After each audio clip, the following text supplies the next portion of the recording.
Hello friends, இன்னைக்கு நம்ம பார்க்க போறது சைனீஸ் அனிமேட்டட் சீரீஸான spare me great lord season 1 episode 2 தான் இன்னைக்குள்ள வீடியோல பார்க்க போறோம். உங்களுக்கு இந்த வீடியோ பிடிச்சிருந்தது அப்படின்னா லைக் பண்ணிட்டு அப்படி மறக்காம நம்ம சேனலை சப்ஸ்கிரைப் பண்ணிருங்க. இந்த அனிமேல நிறைய காமெடி விஷயங்கள் இருக்கும், பட் அது எல்லாத்தையும் என்னால கரெக்டா எக்ஸ்பிளைன் பண்ண முடியுமான்னு தான் தெரியல. என்னால முடிஞ்ச அளவு பெஸ்டா எக்ஸ்பிளைன் பண்ண ட்ரை பண்றேன். சரி வாங்க நம்ம வளவலன்னு பேசாம இன்னைக்குள்ள கதைக்குள்ள போக ஆரம்பிக்கலாம்.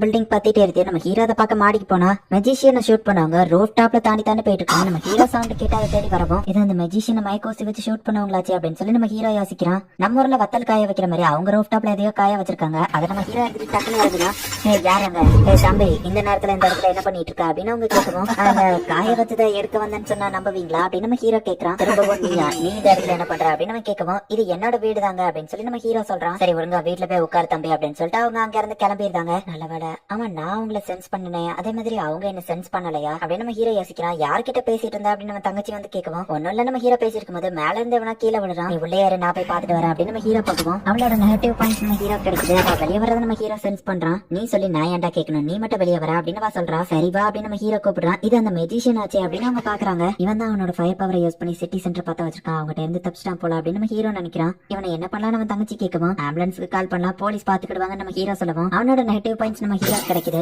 அப்படின்னா இவன் கான்சியஸா தான் இருக்கான், மயங்கின மாதிரி நடிச்சிட்டு இருக்கானா அப்படின்னு நம்ம ஹீரோ யோசிச்சுட்டு, இல்லைன்னா அப்படியே விட்டுருவோம், பணியில கடந்து சாப்பிட்டோம், இல்லைன்னா போலீஸ குடிச்சு கொடுத்துடலாம் அப்படின்னு நம்ம ஹீரோ சொல்லவும், அவனோட நெகட்டிவ் பாயிண்ட்ஸ் நிறையவே நம்ம ஹீரோ கிடைக்குது. இப்ப மயக்க தெளிஞ்ச மாதிரி அவனையும் நடிச்சு கொஞ்சம் தண்ணி அப்படின்னு கேட்கவும், இந்த ஸ்னோ எடுத்து கூட நம்ம ஹீரோ கொடுக்குறான். பாப்பா எனக்கு ஹெல்ப் பண்ண நம்ம சொல்லலாம். அவன் என்னைக்கே ட்ரை பண்றான், நம்ம ஹீரோ பிடிச்சா அமுக்கிட்டே இருக்கான். இதுலயே நம்ம ஹீரோக்கு நிறைய நெகட்டிவ் பாயிண்ட் கிடைக்கி, டேய் சும்மா சும்மா என்ன பிடிச்ச அமுக்கிட்டே இருக்காதடா அப்படின்னு சொல்லி அவன் டென்ஷன் ஆகி நம்ம ஹீரோவோட கையை பிடிச்சி அப்படியே பத்த வைக்க பாக்குறான்.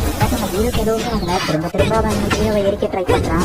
ஹீரோக்கு எதுவும் ஆகல. நான் சும்மா காமெடிக்கு தான் இதை பண்ணான்னு சொன்னா நம்புவியா அப்படின்னு நம்ம கேட்கவும், ஓ கண்டிப்பா சரி நான் ஆம்புலன்ஸை கூப்பிடட்டுமா அப்படின்னு நம்ம ஹீரோ கேட்கவும், இல்ல இல்ல நானே போய்க்கிடுவேன் அப்படின்னு நம்ம சொல்றான். பத்திரமா வீட்டுக்கு போய் சேர அப்படின்னு நம்ம ஹீரோ சொல்லி அவனை அனுப்பி வைக்கிறான். லூஷ்வம் அவன் உன்னை எரிக்க தானே ட்ரை பண்றான், நீ எப்படி எரியாம இருக்க, உனக்கு பவர் எதுவும் அவேக்கனிங் ஆயிடுச்சா, ஒருவேளை உனக்கு பவர் அவேக்கனிங்கா இருந்தாலுமே நான் தான் உன்னை விட ஸ்ட்ராங்கா இருப்பேன் அப்படின்னு சொல்றா. அவளுக்கு கொஞ்சம் சளி பிடிச்சிக்கிட்ட மாதிரி இருக்கு. அந்த கருப்பு ட்ரெஸ் போட்டவங்க அவனை புடிச்சிட்டு போனாங்க அப்படின்னா அவனோட பவர்ஸ் அவங்க எடுக்கலையா, அப்புறம் எதுக்காக அவனை புடிச்சிட்டு போனாங்க அப்படின்னு நம்ம ஹீரோ யோசிக்கிறான். சரி இதை பத்தி எல்லாம் நீ யோசிச்சுட்டு கதை ஒழுங்கா போய் தூங்க அப்படின்னு நம்ம ஹீரோ ரூமுக்கு போறான். இப்போ ஷாப் அப்படிங்கிற ஒண்ணு இருக்கு, அதுல செலஸ்ட்ரியல் ஃப்ரூட் நம்ம ஹீரோ கிளிக் பண்றான். நம்ம ஹீரோ கையில அது வருது, இதுதான் செலஸ்ட்ரியல் ஃப்ரூட்டா அப்படின்னு ஹீரோ அதை சாப்பிடலாம்.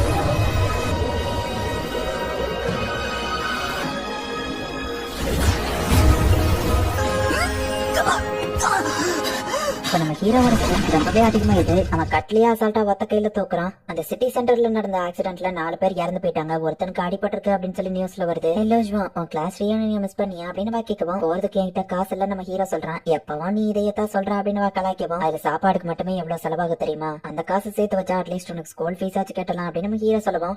அந்த இன்சிடென்ட் பத்தி தான் இதை பேசிட்டு இருக்காங்க பாரு அப்படின்னு சொல்றா. அந்த ஆள் கையில இருந்து தீ வந்துச்சு, சூப்பர் பவர் எல்லாம் உண்மைதான்ப்பா அப்படின்னு சொல்லி சில பேர் பேசிட்டு இருக்காங்க. நம்ம ஹீரோ அவன் கிளாஸ்ல இருக்கிறவங்களை கடுப்பேத்தி இருக்கோம். அது மூலியமாவும் நம்ம ஹீரோக்கு நெகட்டிவ் பாயிண்ட்ஸ் கிடைக்குது. இந்த அப்பா இந்த முட்டையை வித்துட்டு வா அப்படின்னு சொல்லி கொடுக்கவோ, சரி ஓகே அப்படின்னு நம்ம ஹீரோ வாங்குறான். நான் இல்லாம நீ இல்ல அப்படின்னு பேசவும், போய் முதல்ல ஹோம் இருக்க முடியும் அப்படின்னு அவளை நோஸ் கட் பண்ணி விட்டுருதான். பில்டிங் நிறைய எரிஞ்சு நாசமா இருக்கு. இப்ப அங்க ரோட் அடிக்கடையில தான் நம்ம ஹீரோவும் வந்துட்டு முட்டையை வித்துட்டு இருக்கான். ஆமா சிஸ்டர் எப்படி இருக்கான்னு கேட்கவும், கொஞ்சம் கோல்டு இருந்தது இப்ப பரவாயில்ல நம்ம ஹீரோ சொல்றான். ஸ்கூல்ல ஸ்டூடெண்டா இருந்துட்டு அவளையும் பாத்துக்கிட்டு இதையும் பாத்துக்கிட்ட உண்மையிலேயே நீ ரொம்ப திறமைசாலிதான் அந்த கடைக்கார் சொல்றாரு. நம்ம ஹீரோட கிளாஸ்மேட்ஸ் அவனை பாத்துட்டும் பார்க்காத மாதிரி போயிருந்தாங்க. தெரிஞ்சவங்களாம் அவர் கேட்கவும், என் கிளாஸ்மேட் தான், நான் முட்டை வைக்கிறது அவங்களுக்கு அவமானமா தெரியுது நம்ம ஹீரோ சொல்லுவோம். படிக்கிற வயசுல இப்படி சம்பாதிக்கிறதே பெரிய விஷயம், இதுல போய் அவமானம் எல்லாம் பார்த்தா என்னதான் பசங்களா அப்படின்னு சொல்லி அவர் சொல்றாரு. நம்ம ஹீரோட கிளாஸ் லீடர் அந்த இடத்துக்கு வரா. இப்படி முட்டை வைக்கிறதுனால நம்ம ஸ்கூலோட பேருக்கு தான் அவமானம் தெரியுமா அப்படின்னு நம்ம வந்து சொல்லுவோம். எனக்கு காசு தேவை அதனால நான் வைக்கிறேன் அப்படின்னு சொல்லி நம்ம ஹீரோ சொல்றான். நானும் ஒண்ணு வெட்டியால இல்ல வேலை பார்க்க தான் செய்யறேன், ஒருவேளை கவர்மெண்ட்ல இருக்கிறவங்க இதை வந்து புடிச்சிட்டாங்கன்னா உனக்கு தான் கெட்ட பேருன்னு சொல்லுவோம். இதெல்லாம் வித்துருச்சுன்னா நான் சீக்கிரம் கிளம்பிடுவேன், கவலைப்படாத அப்படின்னு நம்ம ஹீரோ சொல்றான். இது அவ்வளவு எவ்வளவு அப்படின்னு சொல்லி அவன் கேட்கவும்,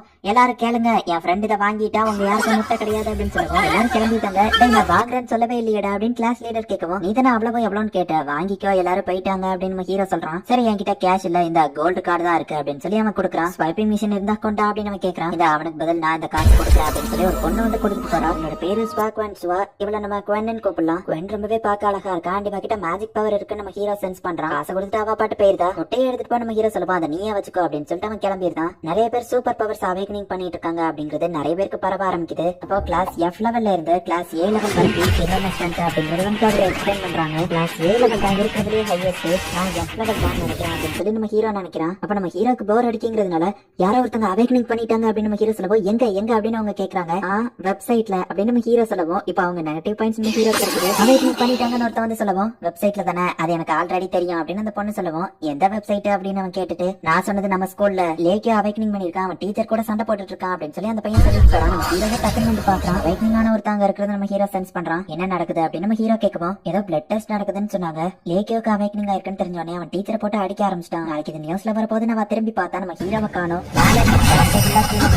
அவேக்னிங் ஆனது சீன் போட்டு காமிக்கணும்னு இவன் நினைக்கிறான் அப்படின்னு நம்ம ஹீரோ மனசுக்குள்ள நினைக்கிறான். பிளாக் கலர் ட்ரெஸ் போட்டுக்கிறவங்க ரெஸ்கியூக்காக வராங்க. ஒன் மாடியில இருந்து இறங்கி வரான். நம்ம ஹீரோக்கு மேல போறான். இவன் எங்க போறா அப்படின்னு நம்ம ஹீரோ யோசிக்கிறான். கிட்ட யாரும் வராதீங்க, இல்லன்னா நான் டீச்சரை மேல இருந்து கீழே போட்டுருவேன் அப்படின்னு அந்த பையன் மிரட்டிட்டு இருக்கான். கிளாஸ் லீடர் ஏதாச்சும் பண்ணி காப்பாத்துங்க அப்படின்னு நம்ம ஹீரோ அவனை கடுப்பேத்திட்டு இருக்கான். பிளாக் கலர் ட்ரெஸ் போட்டுக்கிறவங்களுக்கு என்ன பண்றதுன்னே தெரியல. அப்ப நம்ம ஹீரோக்கு ஒரு ஐடியா வருது. கிட்ட வராதீங்க, கீழே போட்டுருவேன் அப்படின்னு நம்ம சொல்லுவோம். அப்படி பண்ணாதுக்கு அப்புறம் என்ன ஆகும், நீ ஜெயிலுக்கு போயிருவா அப்படின்னு சொல்லி ஒருத்தர் சொல்றாரு. நான் அண்டர் ஏஜ் மைனர் தான், சோ எனக்கு அப்படி ஆகாது அப்படின்னு நம்ம சொல்லுவோம். உனக்கு விஷயமே தெரியாதா, லாபம் எப்பவோ சேஞ்ச் பண்ணிட்டாங்க, 14 வயசுக்கு மேல ஜெயில போட்டுருவாங்கன்னு சொல்லுவோம். இவன் என்ன லூசு தரமா பேசிட்டு இருக்கான் அப்படின்னு சொல்லி அங்க இருக்கிற எல்லாருமே கடுப்பாகிறாங்க. மிந்திதான் சட்டம் அப்படி இருந்துச்சு, இப்பெல்லாம் கொலை கொள்ளை கற்பழிப்பு இது எல்லாத்தையுமே இன்டர்நேஷனல் கிரைமா மாத்திட்டாங்க. இப்போ நீ பண்ணிட்டு இருக்கிறது ஒரு இன்டர்நேஷனல் கிரைம் அப்படின்னு ஹீரோ சொல்றான். இந்த டிஸ்ட்ராக்ஷனை அவங்க பயன்படுத்தி அந்த பையனை அவங்க காப்பாத்திருக்காங்க. வா நீ சூப்பரா டிஸ்ட்ராக்ட் பண்ண அப்படின்னு அந்த பொண்ணு சொல்லவும், நான் உண்மையை தானே சொன்னேன் அப்படின்னு நம்ம ஹீரோ அவளுக்கு இப்போ நிறைய பேர்கிட்ட இருந்து நம்ம ஹீரோக்கு நெகட்டிவ் பாயிண்ட்ஸ் கிடைச்சிருக்கு. இவனுக்கு என்னாச்சு, இவன் ஏன் இன்னும் வீட்டுக்கு வந்து சேரவே இல்லை அப்படின்னு சொல்லி அவன் தங்கச்சி டென்ஷன் ஆகுறதுலயும் நம்ம ஹீரோக்கு நெகட்டிவ் பாயிண்ட்ஸ் கிடைக்குது. நம்ம ஹீரோ இப்ப கிளாஸ்க்குள்ள போய் பார்த்தா பிளட் டெஸ்ட் எடுத்துட்டு இருக்காங்க. யாருக்கெல்லாம் பவர் அவேக்னிங் ஆயிருக்கோ அந்த பிளட் டெஸ்ட் வச்சு தெரிஞ்சிருவாங்க வா அப்படின்னு சொல்லுவோம்.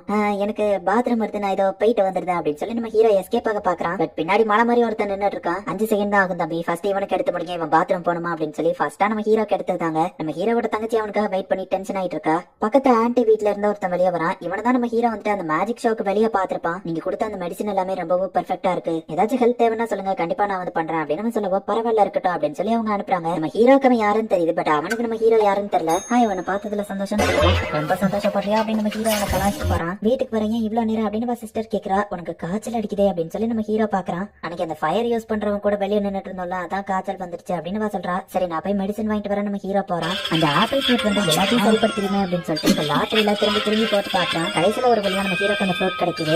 திரும்ப அந்த ஆப்பிளையே நம்ம ஹீரோ வாங்கிட்டு இருக்கான். இந்த இதை சாப்பிடுன்னு கொடுக்கவும், இதே என்னது வெறும் பழத்தை தர அப்படின்னு வாங்கி சாப்பிடவுமே, ஆனா என்னது டோட்டலா காய்ச்சல் போயிடுச்சு, பழத்தை கொண்டு வரதுதான் உன்னோட பவரா அப்படின்னு கேக்குறா. அப்படின்னும் வச்சுக்கிடலாம். சரி ஓகே ரெஸ்டடி அப்படின்னு சொல்லிட்டு நம்ம ஹீரோ போறான். எதுக்கும் அவ ஹெல்த்தியா இருக்கணுமே அப்படின்னு இருக்காங்க. திரும்ப ஆப்பிள வர வச்சு அவகிட்ட திரும்ப கொடுத்துக்கிட்டே இருக்கான். நீ வேணும்னே திரும்ப கூப்பிட்டு இருக்காதா அப்படின்னு சொல்லவும், மொத்தமா அந்த வச்சுக்கோ அப்படின்னு நம்ம ஹீரோ கொடுக்குறான். லோஷ்மா உண்மையிலேயே நீ உன்னோட பவர் அவேக்னிங் பண்ணிட்டியா அப்படின்னு சொல்லி அவ கேக்குறா. ஆமா, ஆனா நீ நினைக்கிற மாதிரி ஃப்ரூட் வர வைக்கிற பவர்லாம் அது இல்ல, அது கொஞ்சம் வித்தியாசமானதுன்னு நம்ம ஹீரோ சொல்றான். அவ்வளவு ஃப்ரூட்டியா அவ சாப்பிட்டதா, அவ்வளோத்தையும் சாப்பிட்டு நான் ஸ்ட்ராங்கா மாறி மேபி நானும் அவேக்னிங் ஆக வாய்ப்பு இருக்கு, கண்டிப்பா உன்னை விட ஸ்ட்ராங்கா மாறுவேன், அதுக்கப்புறம் நான் உன்னை ப்ரொடெக்ட் பண்றேன் அப்படின்னு சொல்லவும், முதல்ல நீ போயிட்டு ஹோம் இருக்க முடியும், முதல்ல படி, அதுக்கப்புறமா இந்த மாதிரி விஷயங்கள் எல்லாம் திங்க் பண்ணலாம், தேவையில்லாம கற்பனையா யோசிச்சுட்டு இருந்தேன்னா நீ மத்தவங்களை விட ரொம்ப மோசமா படிக்க ஆரம்பிச்சிருவா அப்படின்னு நம்ம ஹீரோ வேணும்னே அவளை கடுப்பேத்திட்டு இருக்கான். இது மூலியமா நம்ம ஹீரோக்கு நிறைய நெகட்டிவ் பாயிண்ட்ஸ் கிடைக்குது. லேக்கியோ திரும்ப ஸ்கூலுக்கு வந்துட்டான்ப்பா. அது அவ்வளவு தூரத்துக்கு அவன் பெரிய சீன் பண்ணியுமே கூட அவன் எதுவுமே பண்ணல. ஸ்பெஷல் பவர்ஸ் இருக்கிறவங்களுக்கு தனி கிளாஸ் வைக்கிறாங்களா அப்படின்னு சொல்லி அவங்க கிளாஸ்ல பேசிட்டு இருக்காங்க. நம்ம கிளாஸ்ல யார் வேணாலும் அவேக்னிங் ஆயிருக்கலாம், யார் கண்டிப்பா அவேக்னிங் ஆயிருக்க மாட்டாங்கன்னு எனக்கு தெரியும், அது லோஜுவாதா அப்படின்னு நம்ம ஹீரோவை கிண்டல் பண்றாங்க. இவன் எப்ப பார்த்தாலும் கிளாஸ்ல கூட தூங்கிட்டே தான் இருக்கான், ஆனா எப்படி 5th ரேங்க் எடுக்கான்னு தான் தெரியல, ஒருவேளை வீட்டுக்கு போய் நைட் ஃபுல்லா உட்காந்து படிப்பான்னு நினைக்கிறேன் அப்படின்னு நம்ம ஹீரோவை கலாய்க்கவும், அப்ப கிளாஸ்ல இருக்கும்போது படிச்சு நீ ஏன்டா 1st ரேங்க் எடுக்கல அப்படின்னு நம்ம ஹீரோ அவங்க எல்லாரையும் கலாய்க்கிறான். இப்ப அந்த பிளாக் ட்ரெஸ் போட்டுருக்கவங்க வராங்க. ஸ்பெஷல் கிளாஸ்க்கான டீச்சர் இவர் தான் ஷீஃபே. அவேக்னிங் இருக்க ஸ்டூடெண்ட்ஸ் எல்லாருக்கும் இதுக்கப்புறம் இவர் தான் கிளாஸ் எடுப்பாரு, யாரோட நேம் எல்லாம் கூப்பிடுறாமோ அவங்க எல்லாரும் வாங்க அப்படின்னு சொல்லிட்டு அவங்க ஒவ்வொருத்தங்க நேமா சொல்றாங்க. என்ன கூப்பிடவுமே இவ உண்மையிலேயே ஆசம் தான் எல்லாரும் சொல்றாங்க. கிளாஸ் லீடரையும் கூப்பிடுறாங்க. இப்ப ஒவ்வொருத்தங்களையும் கூப்பிட்டு கடைசியில நம்ம ஹீரோட நேம் கூப்பிடவும் இவன் அப்படின்னு சொல்லி எல்லாருமே ஷாக் ஆகுறாங்க. அதே சேம் டைம்ல கண்ட்ரியோட பார்டர்ல காமிக்கிறாங்க. சில சூப்பர் பவர்ஸ் கொண்டவங்க வந்துட்டு ஏதோ ஒரு இடத்துல போய் ஃபைட் பண்றாங்க. அந்த ஆளோட பவர் ரொம்பவே ஸ்ட்ராங்கா இருக்கு. அண்ட் ஹோடிஸ் போட்ட ஒருத்தன் கூட தான் அவன் ஃபைட் பண்ணிட்டு இருக்கான். இந்த ரோவன்ஸ் மனுஷங்களுக்கு சொந்தமானது, ஒழுங்கா இதை விட்டு பயிரு அப்படின்னு சொல்லி அந்த ஆள் சொல்றான். மேபி இருக்கலாம், ஆனா நீ ஒரு வெளியாளு, சோ நீ சாகுறது தான் கரெக்டா இருக்கும் அப்படின்னு இந்த ஹோடிஸ் போட்டவன் சொல்றான். இப்ப அந்த ஆள் சிக்னல் கொடுக்கவும் ஃபர்ஸ்ட் ஒருத்தன் போயிட்டு அந்த ஹோடிஸ் போட்டவனை அட்டாக் பண்றதுக்காக போறான். அவனோட ஸ்ட்ரென்த் அண்ட் பவர் வேற லெவல்ல இருக்கு. பட் அந்த ஹோடிஸ் போட்டவன் ஒரே அட்டாக் தான், இவன் தோத்து போயிருக்கான். உடனே இப்ப ஒரே நேரத்துல 3 பேர் அட்டாக் பண்ணுங்க அப்படிங்கிற மாதிரி சிக்னல் கொடுக்கவும் 3 பேர் போயிட்டு அந்த ஹோடிஸ் போட்டவன் கூட ஃபைட் பண்ணிட்டு இருக்காங்க. அவன் அசால்ட்டா ஃபைட் பண்ணிட்டு இருக்கான். இந்த இடத்துல இந்த எபிசோட் முடியுது. இந்த ஒரு சின்ன சீன் இப்ப உங்களுக்கு புரியாம இருக்கலாம், அண்ட் கதையுமே உங்களுக்கு கொஞ்சம் குழப்பமா போற மாதிரி தெரியும். பட் பொறுமையா பாருங்க, போக போக இருக்கிற எபிசோட்ஸ்ல உங்களுக்கு புரிய வந்துரும். அண்ட் உங்களுக்கு இந்த வீடியோ பிடிச்சிருந்தது அப்படின்னா லைக் பண்ணிட்டு அப்படி மறக்காம நம்ம சேனலை சப்ஸ்கிரைப் பண்ணிருங்க. தேங்க்யூ ஃபார் வாட்சிங். Bye guys. நெக்ஸ்ட் எபிசோட்ல மீட் பண்ணலாம்.